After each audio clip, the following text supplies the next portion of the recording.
te Mamadu fenete fedinya na Mamadu ala kira bangena Abdullahi de kira bangena abangena amba Aminata de kira bangena Muhammadu ala kira bangena minu mi kira fe atanu fle abangena makankalu de kira bangena ala kira bangena Alhamdulillahi Rabbil Alamin wa salatu wa salamu ala sayyidina Muhammadin wa ala alihi wa sallim wa bada assalamu alaikum wa rahmatullahi ta'ala wa barakatuhu ambe ala tanuka ala barkada ambe sali danfa wala son herema kanu ala kreya na sumugo ani mawmadi tuguru ko fukata jodon se ala kanina u bela jelenye o jama kulu sanu mainfe bi wajulu kene kono ambe Côte d'Ivoire jamana ka gula dugu minna be fama ko CFI ka be mawludu suma novembre kalo tle kononton samba fla anitani kononton o mimbe be Rabiul Awwal aletle tani fla suma kenen konnana CFI na lamini dugu chama uye wuli ka joke kana be suima wala saka se kana be ankara mogoba mime na suyi nyinamaya noye ankara mogo laji sangare Côte d'Ivoire kaw feino kenen konnana mabaw chama kumbe u ka dugutigila kaw kata suka almamuma fokata se dine bolo farawere mamunu be min sorola bara konfolo la anga je ka nyamadaw fe la ambe foli folo anga dugutigila ambe dugutigi fu ana komogo o kɔfɛ an bɛ limami fo ani limami tɔw n'an bɔla yen an b'an ka dugu cɛkɔrɔbaw fo ka musokɔrɔbaw fo o kɔfɛ an bɛ cɛmisɛnw ka ɲɛmɔgɔ fo ani musomisɛnw ka ɲɛmɔgɔ ka dugu maa bɛɛ lajɛlen fo n'an bɔla yen sisan an bɛ foli ɲɛsin an ka kɛnɛ denfa ma n'o ye kɛnɛ parrain Tarawele Bakari an b'a fo ka waleɲuman dɔn n'an bɔla yen ɲinan tɛ kɛ sababu ɲuman yɛrɛ kɔ n'o ye an karamɔgɔ Seyid Sheikh Sirif Usman Madan Haidara ye yan fo Bamakɔ Bangɔni na an ka limamu fo an ka limamu fo an fa n'an ba mun bɛ yan an b'u fo délégation fɛn bɔra divo kana fɛn bɔra yɔrɔw la kana dugusenw na kana an b'o bɛɛ lajɛlen fo n'an bɔra o yɔrɔ la an b'an ka parrain fo parrain kuraw kɔrɔlenw an ka foli bɛ o bɛɛ lajɛlen ye o y'an bonya ala k'o bonya o y'an bonya ala k'o bonya n ka foli bɛ duguden bɛɛ ye n ka foli bɛ ansari ye jama min ye nin vraiment ne ka ye vraiment jama le a jala n ye ala ka jala ye a jala n ye ɲama ala ka jala ye ansari hali bi ala ka dɔ fara a kan karamɔgɔ min k'i déplacer ka na an fɛ yan a dugawu b'a ye su ani tile a nana ɲama ala ka a sigi o ɲɛ kelen ma fɛn ma sɔrɔ a natɔ fɛn kana sɔrɔ a segitɔ ka taa don denbaya kɔrɔ hɛrɛ ani baden la n balima silamɛw n b'a bɛɛ lajɛlen fo foli min lo fana ne tɛ se k'a fo k'a ban pewu sefi kamelenden bɛɛ donc an tɛna taa ɲɛfɛ kameledenw de ko k'a fo ka tɔndenw fo ka dugu bɛɛ tu fo komi kan sisila n bɛna n jɔ yan fɔlɔ a tɔ kana na tiɲɛ salamu alaikum fo fɛn se y'a taga se yan n ka foli b'a bɛɛ lajɛlen ye ka foli di karamɔgɔcɛ fana ma min ye sira jugu taama ka na an dɛmɛ k'an ka kɛnɛ ɲɛnamaya n ka foli b'a fana ye fɛn b'a natɔla sɔrɔ kana taatɔla sɔrɔ a bɔra ka denbaya to hɛrɛ la ka kɔsegi ka taa denbaya sɔrɔ hɛrɛ la ka foli kɔsegi ka di an ka sababu ɲuman ma n'o ye Sherifu Usman Haidara ye n ka foli b'a ye a n'a ka denbaya ala ka don a n'a juguw cɛ ala ka si ni kɛnɛya d'an ma den bɔ i kɔnɔkɔrɔ ka yan sɔrɔ cɛkɔrɔba fara musokɔrɔba kan denmisɛn fara ka kamelenden kan ka taa fara ka musomisɛn bɛɛ lajɛlen an b'u fo foli la danti foli min na ka Alahu Taala deli jama yɛrɛ hɔrɔma kosɔn ka Alahu Taala deli n'an ka karamɔgɔcɛ hɔrɔma ye ne Cheikh Ahmad Tijani ye ninnu hɔrɔma kosɔn an bɛ ala deli n'a ka bonya ye fɛn min ma jama natɔ sɔrɔ ala ka jama in kɔlɔsi k'o bɛɛ kɔsegin ka taa don o dayɔrɔ la hɛrɛ la. Alahu Taala ka jama in wuli ka taa sɔrɔ a yafala ka bɔ o bɛɛ lajɛlen ma. An b'a ɲini Alahu Taala fɛ Ala ka anw fana kɛ o ka nɔ tanbaga ye ka taa se an ka diɲɛ tile kelen sigi laban ma. Kunnaja b'o de la. O tɛmɛlen kɔfɛ an bɛ sefi dugutigiw fo, ka imamuw fo, ka karamɔgɔw fo, ka silamɛ bɛɛ lajɛlen fo, kɛrɛnkɛrɛnya bolo ma ka ansɔr diini fo. Nabaga cɛ, a muso, a denmisɛn, an bɛ foli se o bɛɛ ma. O tɛmɛlen kɔfɛ an bɛ an ka karamɔgɔba fo n'o ye Sangare ye. A bɛna kuma min fɔ bi a mɛntulo ɲuman Ala k'o nɔgɔya an ye ka taa baara kɛ n'a ye fana k'o nɔgɔya an ye. O tɛmɛlen kɔfɛ an bɛ kɛnɛtigi fo.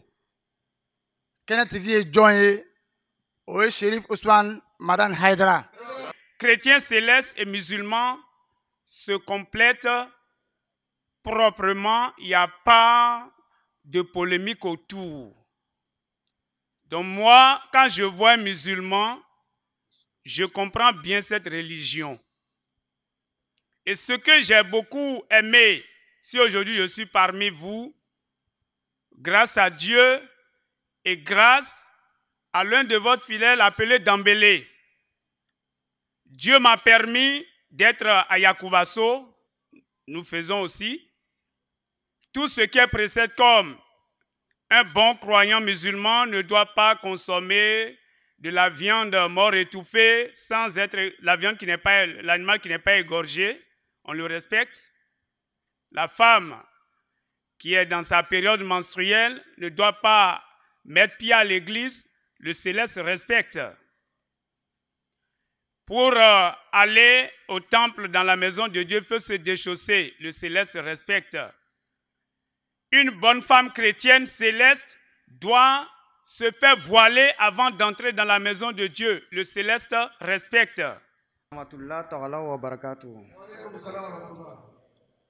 Ola ame jama nabaga bela jenefo.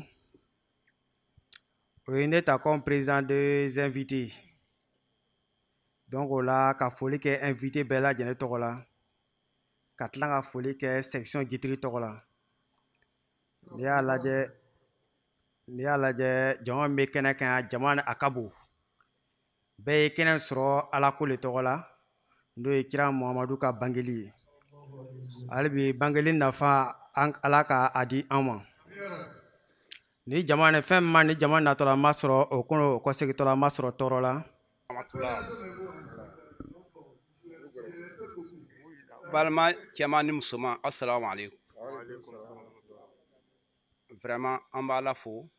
ala min sɔnna n'an ka ɲɔgɔn sɔrɔ kɛnɛ nin kan. Vraiment an bɛ ala tando fɔlɔ mɔgɔ minnu bɔla yɔrɔ min na nin vraiment a jɛnyana jama nin ka bon n'a nana fɔ k'o sereya bi ka taama ka se yan ka tila a ma kɛ minnu ɲɛna salon minnu tun bɛ salon ye u bɛɛ ma kɛ yan ka tila k'an se yan donc an bɛ ala fo o yɔrɔ la. wa sallallahu ala nabi muhammad sallallahu alayhi wa sallam. Ala ka hinɛ silamɛsu bɛɛ lajɛlen la a kɔrɔ ni a kura bɛɛ mɔgɔ si tɛ kɛnɛ in kan yan mɔgɔ min ka mɔgɔ dɔ ma sa donc n'an sigila n'an nana o kɛnɛba façon nin kan sisan an kan ka dugawu kɛ silamɛsu bɛɛ lajɛlen ye donc nin dugawu na an b'a kɛrɛkɛrɛ an sefi depuis sefi sigila fo kana se bi ma mɔgɔkɔrɔba minnu ka dugu sigi u ka dugu sigi ni barika min ye o barika de b'an na fo ka taa se sini ma donc o fana tɛ an bolo bi donc an bɛ dugawu k'u ye ala ka hinɛ o bɛɛ la. Assalamu alaikum warahmatullahi ta'ala wa barakatuh. Nin bɛɛ tɛmɛnen kɔfɛ an karamɔgɔ Laji Sangare ale bɛ sɔrɔ ka wajulu ta min sɔrɔl'o la an ka jɛ k'a ɲɛmadɔw fɛ. An filɛ kɛnɛ min kan n'o ye kiraba Muhammadu sallallahu alayhi wa alihi wa sallam ale ka bangeni nisɔndiya kɛnɛ ye an b'a ɲini ala fɛ Allahoroma a barika ala k'o don an na. An ma ni dabɔ foyi kama fo ka a kanu de jira ala ye a kanu min wajibiya an kan yarabi ala ka an sara o la ala kana an bolokolon bɔ a la limaniya sɔrɔlen kɔfɛ fili ala k'an kisi ka bɔ o ma an ma ɲini ala fɛ a k'an sɔn fo ka taa an sɔn alijinɛ na ala ka anw kisi fo ka taa an kisi ka bɔ jahanama ma ala k'o kɛ a ka alaya bonya kosɔn ala k'o kɛ kɛnɛ in yɛrɛ bonya kosɔn ala k'o kɛ kalo in yɛrɛ bonya kosɔn sɔli ala rasul alhamdulillah an bɛ bɛɛ lajɛlen fo ala sɔnna an bɛ sefi section o la an bɛ sefi yan inshallah ani a dafɛdugu caman minnu bɛɛ ye ɲɔgɔn sɔrɔ yan n tɛ tɔgɔ ninnu bɛɛ dɔn n tɛna se ka sigi tɔgɔ ninnu bɛɛ kan o la mɔgɔ o mɔgɔ y'i déplacé ka bɔ dugusenw na ka na ɲɔgɔn sɔrɔ sefi yan n'i ye jama lajɛ i yɛrɛ bɛ nisɔndiya tiɲɛ yɛrɛ la mɔgɔ bɔra san o san dɔ de bɛ fara sefi mawuludu kan a daraja a bonya c'est à dire que chaque année il y a un plus et puis dans tous les domaines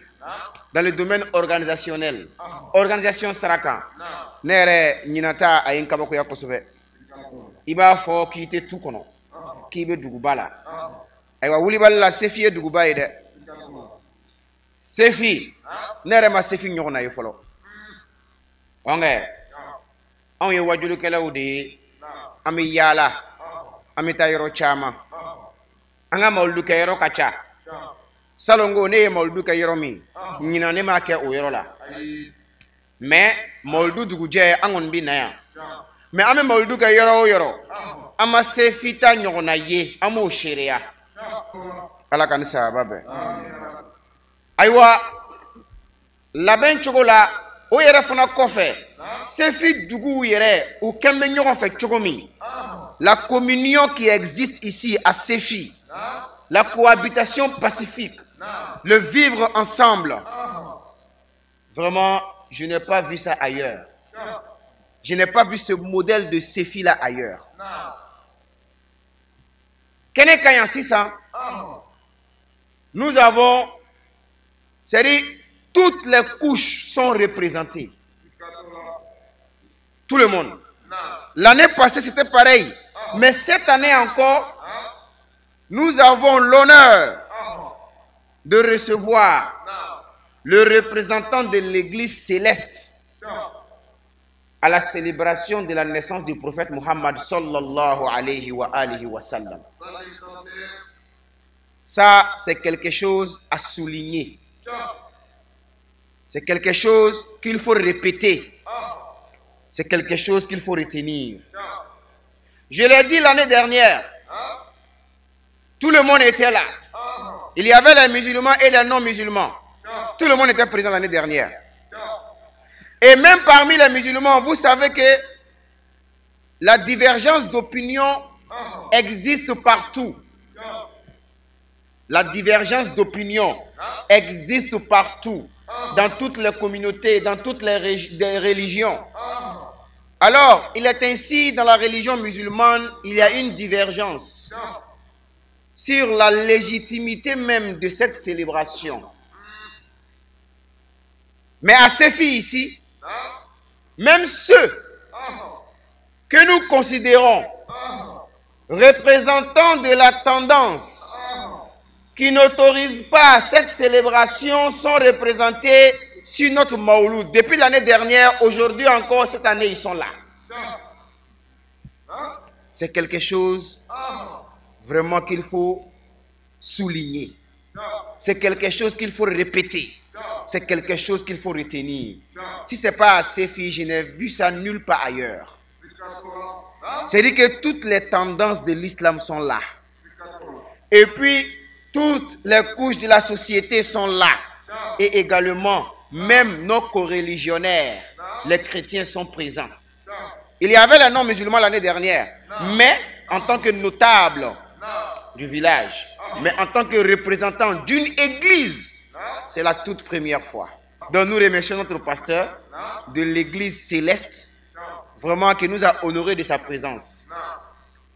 Tout à l'heure, dans son allocution, il a eu à mentionner des points communs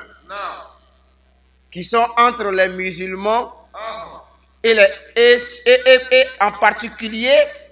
il faut souligner cela, et en particulier l'église céleste. Vraiment, il nous a apporté quelque chose de nouveau. Il nous a appris quelque chose. Si ce n'était pas ce soir nous ne savions pas qu'il y a d'autres chrétiens qui pratiquent l'ablution. C'est ce soir-là, il nous a dit ça. Que tels les musulmans ont l'ablution chez eux, et aussi les chrétiens célestes, ils ont aussi l'ablution. Tels chez nous les musulmans, on ne mange pas une bête qui n'a pas été immolée. De la même manière, chez eux,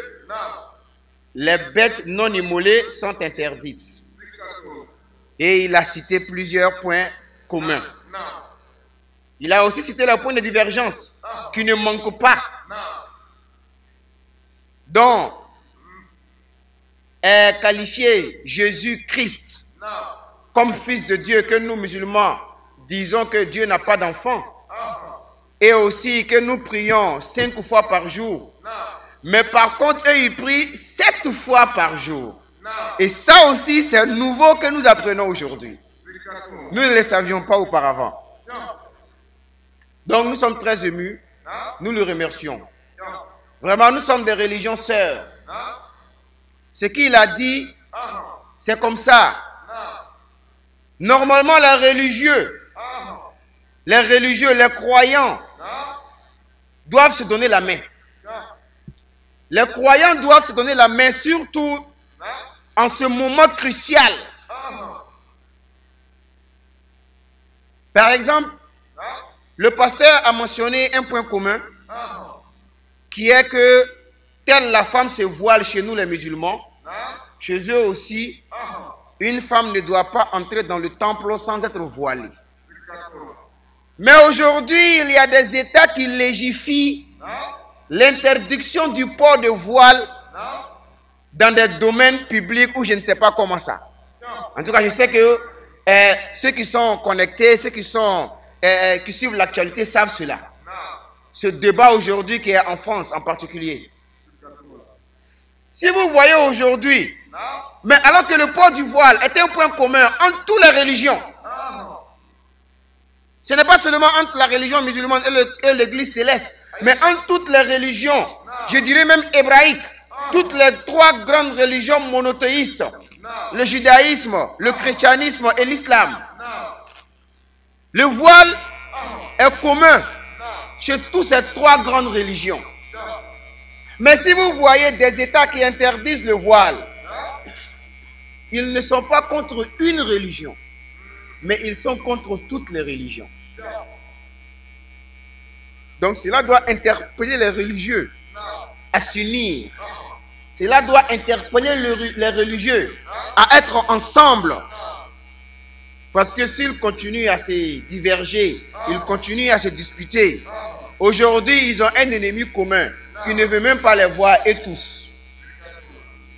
J'avais déjà dit ça il y a très longtemps. Dans le monde aujourd'hui, il y a une force qui est en train de combattre Dieu lui-même. Il y a une force dans le monde aujourd'hui qui est en train de combattre Dieu lui-même. Qui est en train d'autoriser ce que toutes les religions ont interdit. Par exemple, l'homosexualité. Ce n'est autorisé nulle part. Même pas chez les juifs, ni chez les chrétiens, ni chez les musulmans. Mais aujourd'hui, il y a des États qui autorisent cela, qui financent pour que ça soit autorisé. Et même les États qui refusent d'autoriser cela, ils comment dirais-je, les mettent des embargos. Mais c'est grave, quand on donne bonne compréhension. Alors, nous remercions notre frère pasteur qui nous a honoré de sa présence encore. L'islam a été une religion de tolérance. Et l'islam est toujours cette même religion de tolérance. Vous savez, nous avons sans doute des personnes qui interprètent mal peut-être quelques versets ou des hadiths, qui ont une lecture, je dirais comment, pas trop juste des textes, donc qui font que souvent ils ont des actes qui ne sont pas bien. Mais ça c'est leur manière à eux de comprendre. Sinon l'islam en elle-même comme religion est tolérante. L'islam en elle-même comme religion est tolérante. Et puis l'islam a toujours privilégié les gens du livre. Dans le Coran, si vous voyez les gens du livre, Ahlul Kitab, ça parle des chrétiens et des juifs. Dans le Coran, il est interdit strictement aux musulmans d'épouser une polythéiste, une associatrice, une femme qui adore des idoles. Dans le Coran, il est strictement interdit. Mais le Coran autorise par contre aux musulmans d'épouser une femme du genre du livre, c'est-à-dire une chrétienne ou une juive. Cela est dans le Coran, même s'il y a des conditions pour cela. Mais ça veut dire que la femme juive et chrétienne n'a pas le même statut chez nous les musulmans que la femme polythéiste. Même si tous ceux-là ne font pas partie de notre religion. Mais les gens du livre sont privilégiés. Même le djihad qui a été mal interprété aujourd'hui. Le djihad n'a pas été, comment dirais-je, prescrit contre les gens du livre, non. Entre nous et les gens du livre, c'est la coexistence, c'est-à-dire que c'est l'échange, le partage, et puis la discussion, se comprendre. Entre nous et les chrétiens et les juifs, c'est la causerie, l'échange. Ce n'est pas la bagarre, ce n'est pas l'épée, ce n'est pas le pistolet. Qu'Allah nous donne une bonne compréhension. Et même, parce que j'ai parlé du djihad, il voilà que j'explique un peu. Et même ce djihad qui a été mal interprété, donc qui a été prescrit en islam, pas contre les gens du livre, mais contre les polythéistes, mais avec des conditions. Puisque dans le même Coran, Allah nous dit wa in ahadun minal mushrikin astajaraka fa'ajjiruhu hatta yasma'a kalam Allah thumma ablighuhu ma'amana. Dhalika bi annahum qawmun la ya'lamun. Dans le Coran, Allah dit, et même si un polythéiste demande refuge à un musulman, Allah demande à ce musulman de porter refuge à ce polythéiste-là. Jusqu'à ce qu'il entend la parole de Dieu. Et même s'il refuse de se convertir, que de l'amener là où il se croit en sécurité. Car ce sont des personnes qui ne savent pas. C'est-à-dire même le musulman doit porter refuge aux féticheurs, aux polythéistes, s'il le demande refuge. Donc c'est ça la religion. La religion c'est la tolérance. Dieu il est là, il nous voit, il nous observe. On finira par retourner vers lui et c'est lui qui va juger. Ce bas monde n'est pas le lieu du jugement. Le lieu du jugement c'est l'au-delà. C'est pas ici qu'on juge. Et puis c'est pas nous qui jugeons. Le juge c'est qui? Allah Jalla Jalalu. C'est Allah qui est le juge. Et Allah même dit qu'il ne juge pas ici. Alors pourquoi on va juger à sa place et on va, comment dirais-je, juger avant lui ici? Car on a une bonne compréhension. Nous remercions le pasteur. Il va falloir que nous changeons un peu de langue. Parce que la grande partie comprennent le Bambara, Inch'Allah. Nous remercions tout le monde, les chefs, les différents chefs de village. Chef du village du Burkinabé, chef du village Baoulé, chef du village central, chef Malenké. Nous remercions les associations sœurs qui sont venues. La JMCI, les représentants des jeunes, et comment dirais-je, CODIS, et toutes les associations sœurs, nous les remercions tous. Nous remercions le chef du village, les notables. Nous remercions en particulier notre parrain qui a accepté le parrainage de cette soirée. Vraiment, qu'Allah les récompense au centuple. Que Allah fortifie notre foi à tous. Qu'Allah récompense au centuple tous ceux qui se sont déplacés pour venir nous honorer de leur présence. Femme Konyuma, Allah Kodama, Allah Kapato Mine, Allah Kadou Jabi, Allah Kahamou Noya, Allah Kalanino Besabati. Olanga Folibi Bay. En tout cas, en balmake fou, en balmake chrétien, minana en bougnan. Folou temelum quoi faire? Allah sona ame mauludu keneka. Allah kira bangini sallallahu alayhi wa alihi wa sallam. Tumauti manini wakati insila. Diam bere wuli ka jo. Al bashariyatu jamaa. Naam, diam bere wuli ka jo. Tumauti manini wakati insila. Ka Allah kira ka nisondia. Ka aka bangeli. Ka onisondia jira. Ka jira ka fo. Che bado bangela. Magan dugu kono. Che bado bangela. Péninsule arabique là. Min toye Muhammad ibn Abdullah ala ka chidin sallallahu alayhi wa alihi wa sallam. cɛ ba min n'ale ka ladilikanw, cɛ ba min n'ale ka bilasiralikanw, cɛ ba min ni tugukɛla a ka yamariyakanw kɔ, siga t'a la adamadenya filɛ degun min na, adamadenya filɛ tɔrɔkɔ min na, an bɛ bɔ nin na, an bɛ balo hɛrɛ la, an bɛ balo lafiya la. وما كانت لرسالة هذا النبي الكريم أن تكون ملهمة للحضارات على اختلاف توجهاتها لولا هذا البعد الفوقي العجيب الذي تميزت به، وأعني به بعد الآداب الإنسانية العالية العابرة لحدود الزمان والمكان والأفراد والجماعات. أيوة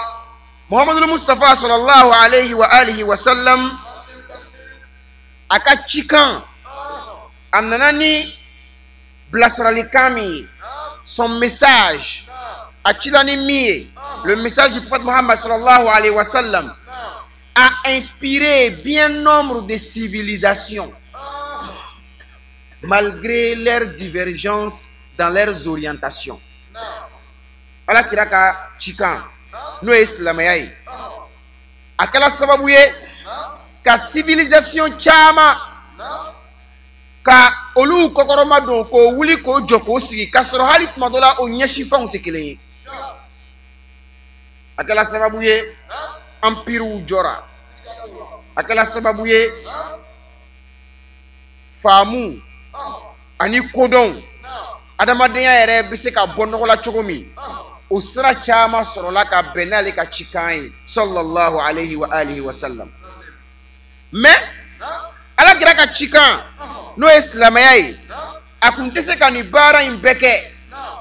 a kun tɛ se ka nin civilisation baden histoire kɔnɔ kabiri kira bange waati fo kana se an filɛ waati min na bi ka nin bɛɛ inspiré ka nin bɛɛ kɔkɔrɔma don. Ala kira ka cikan kun tɛ se ka nin si kɛ ne y'a sɔrɔ ko fɛn dɔ t'a la, fɛn min n'ale bɛ kɛ sababu ye ka adamadenya bɛɛ fara ɲɔgɔn kan. Ni ala kira ka cikan filɛ, ni a ka a nana ni silamɛya ye, a nana ni diinɛ min ye, n'i ye diinɛ in lajɛ i b'a ye ko diinɛ in a bɛ adamadenya bɛɛ de fara ɲɔgɔn kan. C'est une religion pour tout le monde. Une religion qui regroupe l'humanité, qui regroupe l'humanisme. Dinay, anambe moko kelengelen bey, anambe jama bey, anambe yoro bey, anambe wagati bey. Aywa o yoro min be ala kira ka chila, silamaya kono. No ye adamadenya yoro ye, adamadenya gashi tangale, adamadenya jogo baw la kɔlɔsili, adamadenya yɛrɛ a sankɔrɔtali, o min bɛ ala kira ka ci la, o min bɛ silamɛya la. Hali mɔgɔ minnu tɛ silamɛ ye u ye jɔnsɔnna kɛ o la, wallahi alazim u ye jɔnsɔnna k'a la. wa huwa bu'dun i'tarafa bihi wa ajiba lahu kathirun hatta min mu'arrikh al-gharb al-munsifin. Hatta mɔgɔ minnu tɛ silamɛ ye n'olu ye silamɛya kow sɛgɛsɛgɛ, minnu ni ala y'u sɔn u sera ka kɔrɔna kan n'o ye arabukan ye k'o kalan k'o dɔn hali ni silamɛw tɛ, n'o sera ka kɔrɔna kalan u yɛrɛ ye, n'o tilala ka ala kira ka hadisaw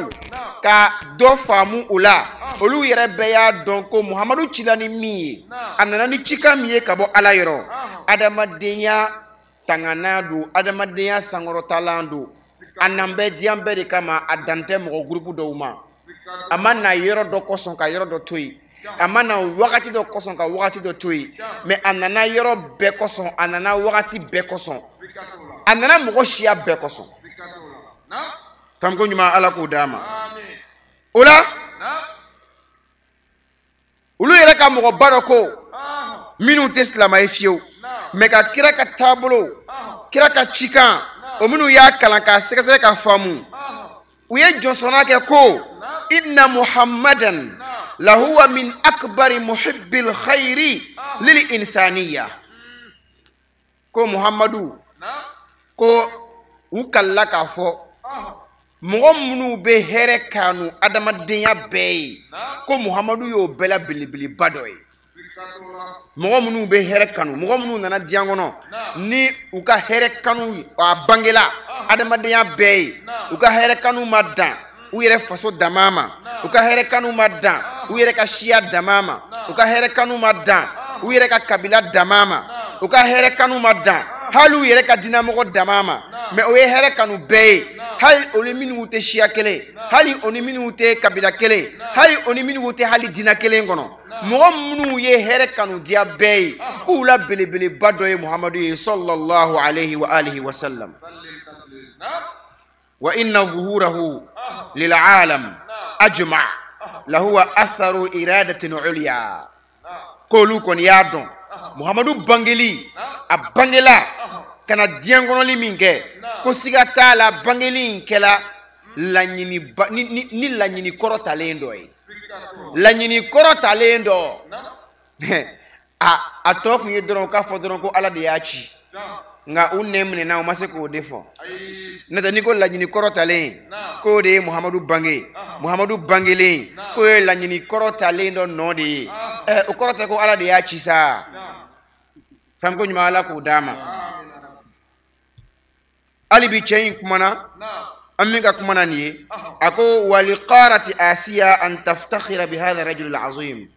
ko ayiwa ko a bɔra diɲɛ fan min fɛ n'o ye azi ye ko o yɔrɔ mɔgɔw kan ka waso ni cɛba in ye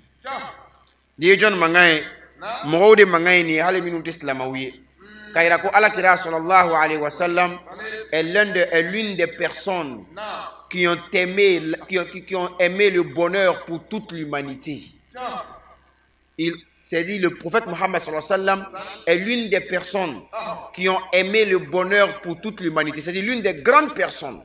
qui ont aimé le bonheur pour toute l'humanité. Pas seulement pour ses coreligionnaires,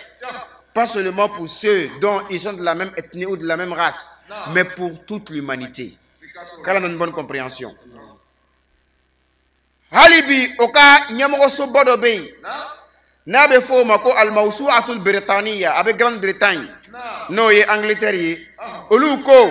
inna muhammadan ijtahada fi sabilil insaniyati jama'a ko cherla muhammadu no ye islamo ka kirai muhammadu ko sigata la kwa yi jija ayi chesri adamadenya yere ka nyuma adamadenya yɛrɛ ka kɔrɔtali adamadenya ka lafiya ko ala kira ka cɛsiri n'a ka jija bɛɛ kun bɛnnen don o de ma ko ala kira ka cɛsiri n'a ka jija o bɛɛ tun bɛnnen don mun ma adamadenya ka se ka lafiya adamadenw u ka se ka kunkɔrɔta adamadenw u ka se ka balo hɛrɛ la diɲɛ kɔnɔ yan ka tila ka ala ka jɛn sɔrɔ lahara ala ka ni sayaba bɛn Oladou, ou tu l'as qu'à faire tourner, qu'ouama ajmala ma qalahu hadha al-muallim al-azim, ko ala kirere kuma do fo, ko ala kirere kuma do fo, ko kuma nyana koy, ko ni karamugo bain, ko ye kuma do fo, ko kuma a valeur ka bon ko sebe, o ye kira ka kuma jumɛn, kira ka kuma do de be, min diara olugu ye. Oko kuma yin kwa ka bon kosebe ko ala kira ko al khalqu kulluhum iyalullah wa tahta kanafi wa ahabbu al khalqi ila Allah man ahsana ila iyalihi Allahu akbar jonne be kanifo hali mo gomnu islamawi me kira nani chimi aka dine abalaka adamadenw bɛɛ fara ɲɔgɔn kan cogo min abalaka hɛrɛ laɲini diɲɛ bɛɛ ye cogo min olu kabakoyala la kojugu o le kosɔn ni mawludu ninnu sera c'est l'occasion de mettre en évidence ces points là c'est l'occasion d'expliquer le bon sens du message de Muhammad sallallahu alayhi wa sallam qu'il a vraiment été une personne qui a aimé le bonheur, qui a voulu le bonheur, qui a œuvré pour le bonheur de toute l'humanité. Allah kan sahababe. Allah kira kodi. Ago al khalqu kulluhum iyalullah wa tahta kanafi. ko danfɛn bɛɛ hali a ma fɔ ko adamadenw a ko danfɛn bɛɛ toute la créature est la famille de Dieu et est sous sa protection et sa sécurité. I y'a faamu ko danfɛn bɛɛ ye Ala ka kɔlɛ de ye ayiwa o bɛ Ala fana ka kɔlɔsi de kɔnɔ danfɛn bɛɛ danfɛn bɛɛ hali saga ni ba danfɛn bɛɛ hali jiriw danfɛn bɛɛ hali kɔw ni bajiw danfɛn bɛɛ fo ka taa se i yɛrɛ adamaden ɲɔgɔn ma o kɔni y'i dɔ ye sa o ko i ka janto nin bɛɛ la kira de bɛ ka nin fɔ sallallahu alaihi wa sallam ko nin bɛɛ ye Ala ka kɔlɛ de ye ayiwa ko Ala ka danni na min ka di Ala ye ka tɛmɛ bɛɛ kan o de ye min bɛ ɲumanya kɛ ka taa ale Ala ka danfɛnw ma le plus aimé par Dieu parmi ses créatures est celui qui est bien envers ses créatures. Le plus aimé de Dieu parmi ses créatures est celui qui est bien envers ses créatures. Khalas. Mɔgɔ bɛ ɲumanya kɛ bɛɛ ye. O yɔrɔ la an ka pasteur kumana ko an ka tɔnden Danbele k'a ye ɲumanya k'ale ye min tora a kɔnɔ. O yɛrɛ kɛla a ka nali sababu dɔ ye an ka kɛnɛ kan yan. Ni de ɲini bɛ an fɛ an ka ɲumanya kɛ ɲɔgɔn ye. Hali ni min tɛ diinɛ kelen kɔnɔ Ala kira ne ba sallallahu alaihi wasallam a ko khairun nasi anfa'uhum linnasi ko mɔgɔ min ka fisa mɔgɔ bɛɛ ye o de ye mɔgɔ min ka nafa bɛ se mɔgɔw ma ka tɛmɛ tɔ bɛɛ kan o de ka fisa bɛɛ ye mɔgɔ i sogo tɛ dun i naji tɛ min adamaden i ka nafa ye mun ye o de ye i bɛ mako min dilan i mɔgɔ ɲɔgɔnw ye mais kira ka ni hadisa in na a ko khalqullahi c'est-à-dire a tɛmɛna hali mɔgɔw kan hali ka taa se dabaw ma minnu tɛ kuma hali ka taa se jiriw ma ani c'est-à-dire fɛn o fɛn bɛ diɲɛ kɔnɔ sa min ye Ala ka danfɛn ye ko ka janto a bɛɛ la k'a bɛɛ kɔlɔsi ka n'a si tiɲɛ n ye nin fɔ surɔ gaɲuwa mawuludukɛyɔrɔ la yen n ko Ala ka hakɛ c'est-à-dire adamaden i ni Ala cɛ hakɛ dɔ b'i kan ayiwa i ni Alakira Muhamadu cɛ sallallahu alaihi wa sallam hakɛ dɔ b'i kan ne hakili la an ka salon ko mawuludu o yɛrɛ tɛmu sefiya o de tun ye an ni kira cɛ hakɛ ye kira ka hakɛ min bɛ an kan o kɔfɛ i ni minnu bɛ diinɛ kelen kɔnɔ n'o ye silamɛw ye o ka hakɛ dɔ b'i kan i ni mɔgɔ min bɛ sigiɲɔgɔnya la a ka hakɛ b'i kan balimaya b'i ni mɔgɔ min cɛ a ka hakɛ b'i kan i ni mɔgɔ min bɛ baaraɲɔgɔnya la a ka hakɛ dɔ b'i kan i furuɲɔgɔn a ka hakɛ b'i kan i cɛ walima i muso ka taa se i masa ma o ka hakɛ dɔ b'i kan hali i den i woloden a ka hakɛ dɔ b'i kan fo ka taa se adamaden gansan hali i ni min tɛ sigi la a tɛ baaraɲɔgɔnya la balimaya t'a cɛ foyi foyi nka adamaden don a ka adamadenya kosɔn a ka hakɛ dɔ b'i kan ayiwa ni kira ka nin kuma in yɛrɛ ye hali danfɛn tɔw minnu bɛ yen i n'u jɛn bɛ Ala ka danfɛnya min na dɛ o ka hakɛ dɔ b'i kan i kan k'o hakɛ in kɔlɔsi u ye faamuko ɲuman Ala k'o d'a ma o la wala yahtaju المتابع لسيرة صاحب هذه الرسالة العطرة إلى كبير عناء ليكتشف في رسالته العالمية هذه الواشجة وهذه الرحمة المشتبكة بين خلق الله جميعا أيوة مغنية على كلا صلى الله عليه وآله وسلم نياك استوار لجه على كلا كتاريكو aka siratu aka ɲɛnamaya mɔgɔ o mɔgɔ ye a lajɛ i tɛ gɛlɛya si sɔrɔ a bɛ bange i ye ni nɔgɔya bɛɛ lajɛlen ye mun bɛ bange i ye c'est-à-dire que adamadenw ka ɲɔgɔn sɔrɔ adamadenw ka kalan ɲɔgɔn na mɔgɔw ka bɛn kelen ma u ka kelenya o min bɛ kira ka cikan in na c'est à dire mɔgɔ o mɔgɔ ye kira ka histoire kalan ka diinɛ kalan i tɛ gɛlɛya sɔrɔ o dɔnni na o bɛ bange i ye yɔrɔnin kelen k'a fɔ ko silamɛya in diinɛ in a bɛ ka bɛɛ kɛ kelen ye a bɛ ka bɛɛ fara ɲɔgɔn kan bayna mu'minihim wa kafirihim mumini ani min tɛ mumini ye le musulman et le non musulman silamɛ b'a bɛɛ fara ɲɔgɔn kan salihihim wa talihihim mɔgɔ ɲuman hali min tɛ mɔgɔ ɲuman ye silamɛ b'a bɛɛ fara ɲɔgɔn kan n'o tɛ silamɛya kɔnɔ ne hakili la fɛn dɔ bɛ yen a ye wele ko alijizya jizya o ye fɛn dɔ ye silamɛya kɔnɔ jizya ye mun ye jizya in a kɔrɔ fɔcogo an fɛ a cɛ man ɲi dɔɔnin parce que anw b'a fɔ ko nisɔngɔ k'a sɔrɔ jizya parce que n'i ko nisɔngɔ nisɔngɔ kɔrɔ ye ko i bɛ wari min di mun na i ka balo tari de bamanankan na ni ne ma fili nisɔngɔ kɔrɔ ye o ye o kɔrɔ i bɛ wari min di mun na i ka se ka balo o tɛ ya i bɛ wari min di k'i ni kuma bɔ alors que jizya min bɛ sara silamɛdenw fɛ silamɛya ye o tɛ sara ko i kana faga ayi o tɛ sara o kosɔn dɛ o tɛ sara o kosɔn o bɛ sara de ko e bɛ silamɛ jamana kɔnɔ i ni silamɛw de bɛ ɲɔgɔn kan hakɛ dɔ wajibiyalen don silamɛw kan olu k'o sara jamana ye n'o ye jaga ye mais jaga bɛ wajibiya silamɛw de kan jaga tɛ wajibiya silamɛdan kan a tɛ ten ayiwa ni jaga wajibiyala silamɛw kan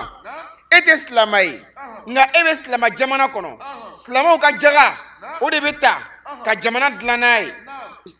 silamɛw ka jaga o de bɛ ta ka siraw dilan silamɛw ka jaga o de bɛ ta ka mɔgɔw lakɔlɔsi ka sécurité sabati jamana kɔnɔ o la e min tɛ silamɛ ye n'i bɛ jamana kɔnɔ an tɛna jaga wajibiya i kan sabu i tɛ silamɛ ye nka i kɔni kan ka participation dɔ kɛ silamɛw bɛ ka min bɔ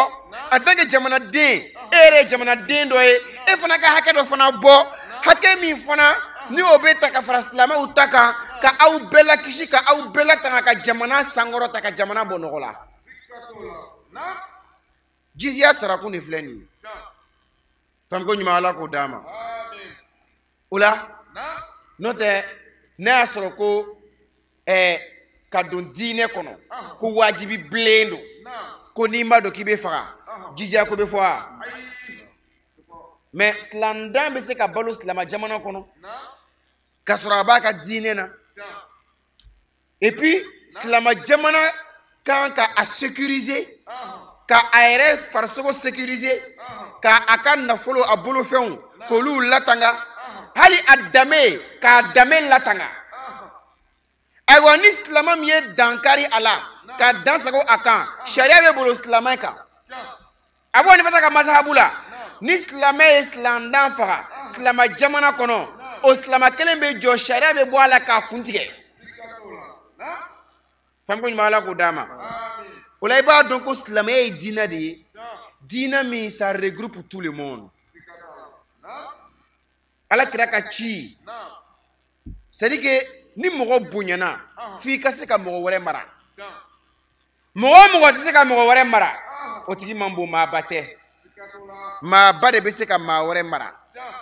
ayiwa silamɛya ye maaba diinɛ de ye silamɛya ni diinɛ bɛɛ bɛ se ka sigi ala kira taalen madina sallallahu alayhi wa alihi wa sallam a taara yahudiw sɔrɔ yen a ye cogo bɛɛ kɛ munna u ka se ka bɛn a ye cogo bɛɛ kɛ munna u ka se ka kɛlɛ kana don o ni ɲɔgɔn cɛ kira y'a seko bɛɛ kɛ o la hali kibla yɛlɛmani n'o tɛ seli bɛ di kira ma waati min magan sanayɛlɛ waati ala kira kun ɲɛsin bɛ alikaaba de ma seli ditɔ kurani sanayɛlɛ la kira nalen ka bɔ sanfɛ ni seli dila a ma a tun bɛ seli k'i ɲɛsin alikaaba de ma mais kira taalen madina kibla yɛlɛmana ka bɔ maka ka kibla kɛ jerusalem ye n'o ye Baitul Maqdis ye n'i ye karamɔgɔw ka tafsir lajɛ o yɔrɔ la u b'a fɔ ko ta'allufan lil yahud o kɛra de mun na ka digi don ani yahudiw cɛ Allahu akbar an ka seli silamɛya kɔnɔ a bato min ka bon ni bato bɛɛ ye kɛnɛkan ye la c'est-à-dire farikolola batow la kɛnɛkan batow la min ka bon bato bɛɛ ye o ɲɛsinfan o tun ye alikaaba de ye mais ka a bɔ alikaaba la ka bila ka taa Jérusalem Baitul Maqdis la c'est-à-dire o tun kɛla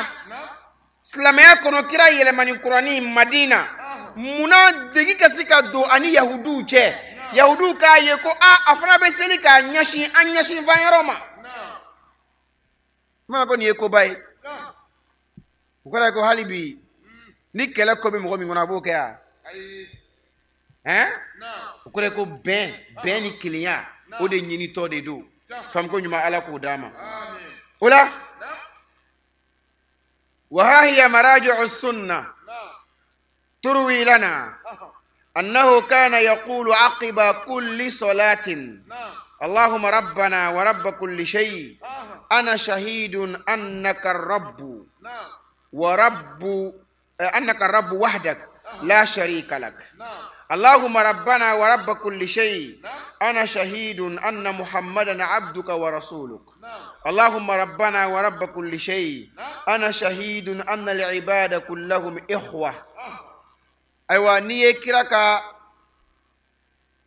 histoire aka sunna aka tabolo o kitabu ni yolu lajɛ olu b'a lakali an ye ko ala kira tun b'a fɔ seli bɛɛ kɔfɛ n'a tun tilara seli bɛɛ la tun b'a fɔ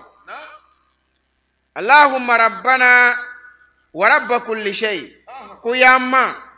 e min y'an tigi ye ani fɛn bɛɛ tigi ana shahidun ne Muhammadu ye seere annaka rabbu ko e de ye tigi ye wahdak i kelen la sharika lak ka fɔ ɲɔgɔn t'i la kelen a tun bɛ tila k'a fɔ tuguni Allahumma rabbana wa rabba kulli shay yamma e min ye fɛn bɛɛ tigi ye ani e min ye an ma ye an tigi ye ani fɛn bɛɛ tigi ana shahidun ne ye seere ye anna muhammadan abduka wa rasuluk ko Muhammadu i ka jɔn don i ka ciden don Allahumma rabbana wa rabba kulli shay yamma e min ye an tigi ye ani fɛn bɛɛ tigi ana shahidun anna al-ibada kullahum ikhwa ne ye seere ye k'a fɔ ko jɔnw bɛɛ ye balima ye Allahu akbar ala kira tun bɛ nin seereya saba in jɔ ala ɲɛkɔrɔ a ka seli bɛɛ kɔfɛ ka ala ka alaya seereya a ka tigiya ka tila ka ale yɛrɛ Muhammadu ka nabi ɲumanya k'o seereya a ka kiraya ka tila ka adamadenw bɛɛ ka balimaya ka tila k'o fana seereya ka yira ko adamaden bɛɛ ye balima ye fa hadhihi shahadatun thalath ni ye seere saba ye a fɔlɔ ye jumɛn ye shahadatun bil uluhiyya ka seereya ala ka alaya la ko ala kelen de kan ka bato fɛn wɛrɛ man ka bato ala kɔ wa bin nubuwati ka seereya ni ala kira ka nabi ɲumanya ye ko ala ka ciden don a cila ka bɔ ala yɔrɔ wa bil ukhuwati insaniya ani ka seereya ni adamadenya balimaya ye ka fɔ ko adamadenw bɛɛ ye balima ye an bɛɛ ye balima ye dɛ an kan ka bɛn an kan ka don da kelen fɛ ka bɔ da kelen fɛ silamɛw yɛrɛ dama olu de kan ka bɛn fɔlɔ n'ala sɔnna an bɛna s'a ma ɲɛfɛ kira ka kumaw la a kuma bɛ ɲɛfɛ silamɛw yɛrɛ dama olu kan ka bɛn fɔlɔ hali n'a sɔrɔ an ka faamuw tɛ kelen ye hali n'a sɔrɔ an ka taabolow tɛ kelen ye mais an yɛrɛ dama kan ka bɛn k'an bolo di ɲɔgɔn ma sabu an bɛɛ bɛ diinɛ kelen kɔnɔ an bɛɛ bɛ diinɛ kelen kɔnɔ a kɛra cogo o cogo an kɔni tɛ ɲɔgɔn kafiriya tarde an ma ɲɔgɔn kafiriya dɛ ne t'a dɔn silamɛya kɔnɔ ni taabolo dɔ kɛ n bɛ ka taabolo dɔ kafiriya o tɛ yen ne t'o dɔn silamɛya taabolow u kɔni bɛ ɲɔgɔn jɛn yɔrɔ dɔw la silamɛya taabolow u bɛ ɲɔgɔn sɔsɔ yɔrɔ dɔw la taabolo dɔ b'a ye ko taabolo dɔ bɛ ko dɔ la k'o man ɲi taabolo dɔ b'a ye ko taabolo dɔ fililen don ko dɔ la nka u kɔni bɛn b'a kan u jɛnnen don n'a ye ko an bɛɛ kɔni ye silamɛ ye ayiwa n'a y'a sɔrɔ o bɛnkan bɛ yen n'an bɛɛ ye silamɛ ye ka ban hali ni tagabolow tɛ kelen ye nka an kɔni sɔnna k'a fɔ ko an bɛɛ bɛ kurun kelen kɔnɔ an k'an ka bɛn sa fɔɲɔgɔnkɔ in o man ka kɛ an bolo bana ye ko min tɛ se ka furakɛ sahabaw yɛrɛ ridwanullahi ta'ala alayhim u fɔnna ɲɔgɔn kɔ hakilila dɔw la mais u ma fara o alakira tilela sallallahu alayhi wa alihi wa sallam sahaba groupe fila de kun bɛ yen tɔgɔ fila kun b'u la tɔgɔ fila mais k'a fɔ ko tɔgɔ fila bɛ sahaba groupe la nin ye sahaba groupe in ye nin ye sahaba groupe in ye o ma to u ka bila ɲɔgɔn na o ma kɛ fiyewu minnu bɔra Maka ni alakira ye sallallahu alayhi wa sallam ka na Madina o sahaba groupe tun bɛ wele ko al-muhajirun o groupe tun bɛ yen o tun y'o damana groupe ye o damana jamakulu o nana jigin minnu kan Madina tɔgɔ dɔ tun b'olu fana la olu bɛ wele ko al-ansar o kɔrɔ ye ko jaa silamɛya yɛrɛ la kira yɛrɛ tile la kira ɲɛnama na silama groupe fila tun bɛ yen deux groupes de musulmans au vivant du prophète sallallahu alayhi wa sallam ale yɛrɛ tile la groupe fila tun bɛ yen a ɲɛna kira yɛrɛ tile la sahaba groupe fila dɔw tɔgɔ ye muhajiruna olu dɔnnen don dɔw tɔgɔ ye ansar o fana dɔnnen don mais ni groupe fila sɔrɔlen kira yɛrɛ ɲɛna est ce que a kɛra sababu ye ka taa ni fɔɲɔgɔnya ye wa a bɛ histoire bɛɛ kalan k'a ban est ce que a b'a mɛn don dɔ la ko muhajiruna ni ansaruw filɛ ɲɔgɔn na nin ye wa an m'o mɛn dɛ o kɔrɔ ko jaa groupe bɛ se ka sɔrɔ yen 2 3 4 5 6 hali groupe bɛ se ka sɔrɔ yen fo 100 nka o tɛ dalilu ye ko fo a ka muru ta ɲɔgɔn kama ko a ka bere ta ɲɔgɔn kama ko fo a ka fɔ ɲɔgɔn kɔ waati bɛɛ kira ka sahabaw u ye o ye o kalan di an ma ko o modèle o exemple k'o di an ma faamu ko ɲuman Ala k'o d'a ma donc kira ye nin seereya 3 in a tun bɛ nin seereya 3 in kɛ a ka seli bɛɛ kɔfɛ Ala ka alaya k'o seereya ale yɛrɛ Muhamadu ka kiraya k'o seereya ani adamadenya balimaya k'o seereya wa hiya dhatuha shahadatun anna al-islam idha kana huwa din at-tawhid al-khalisi فهو بالقدر نفسه دين الإنسانية كلها أكون يشيري كبس لمايا ناصر سلامي على كلمة أنتيا دينا دي سلامي نانا دي على كلمة باتو فين ورا كنا باتو كفرا على كان وباجرا كو ni au même degré au cadre kelena slamaya ye adamadenya bedi ka dinae c'est une religion pour toute l'humanité wa dinul musawati bayna nas slamaya ye dina minna kana mogo beka kelenye kana mogo beka kelenye ka mogo ka kelenye chogodi ka mogo ka kelenye u ka baraketa wala min ka ngake beki take wajibiya ko munu be wajibiya anka beka wuli ka joni ka wajibiya koyi wa dini ismati dima wal amwali wal a'rad ni shere ko islamaya ye joli tangali dina de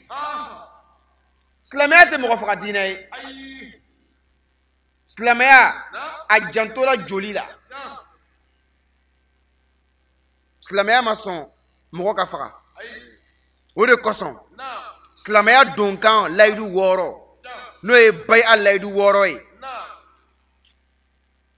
abe alaydu indora kelena konte mo fara hadisa uba fo qur'an ayre nana konte ndin fara hadisa do uba fo ndin fara me hadisa wore ba fo fona konte ni fara ala ni mi fara li haramu ya o kore yi kunte ke islamay ala kirat sallallahu alaihi wasallam ni e kalima shahada fo kirak min laydu woro min ila a woro do jumaye ko be fo konte mo fara Gora islamaya jantora muna joli la joli adama den ni islamaya adama den ni bonya corneo de fo comme ko ali ala ya fote kitabu kono ko ni mo mi ni kele fara abina fo ka ni be fara abla ibn abasi o yekira bino ke de o kama hibrul umma ko monton kara mo ba ale ko mo yitu ka mo do fara ko hal ni tubi la ko ala tika tubi mine ko parce que ala ko wa man yaqtul mu'minan muta'ammidan fajaza'uhu jahannam wa ghadiba Allahu alayhi wa la'anahu wa 'ada lahu 'adhaban alima. Ko mogo yitu ka mu'mini faga itugule ko isara we jahannama ye aywa ko ala dimine di ko ayi danga aywa nyangata la ben no yina na mogo dimi fam ko nyama ala ko dama ula nin ka bon silamaya kono fo ka se mbalmakɛ mbalimamuso i gɛlɛya i ka ɲɛnamaya bɛɛ kana kɛ ni foyi bɔli sababu ye mɔgɔ mɔgɔ kɛla sababu ye ka mɔgɔ dɔ bɔnɛ a nin na ka mɔgɔ dɔ faga ko e kɛla sababu ye ka karisa bɔnɛ a nin na ayi e jigi tigɛlen don ka bɔ alijinɛko la pewu Abdulayi ibn Abbas ko hali n'i tubila ko ala t'i ka tubi minɛ ala kira ko sallallahu alaihi wa alihi wa sallam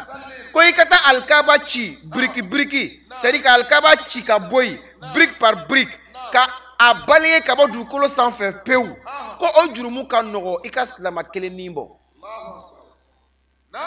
o kɔrɔ ye silama yɛrɛ a lahɔrɔma a ka bon ka tɛmɛ hali alikaba lahɔrɔma kan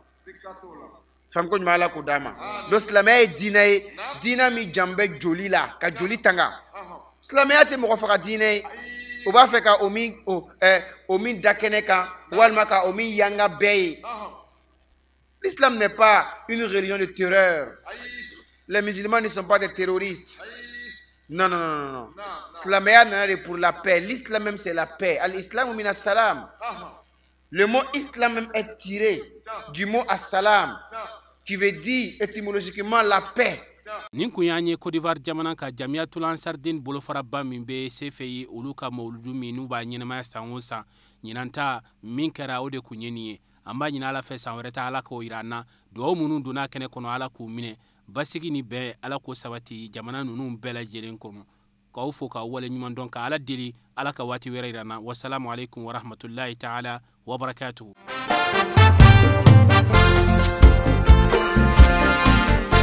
Mami mi kira fene bo fene te mamadu fene te fedinya na mamadu ala kira bangena Abdullahi te kira bangena amba Aminata de kira bangena Muhammadu ala kira bangena minu mi kira fe atanu fle abangena makankalu de kira bangena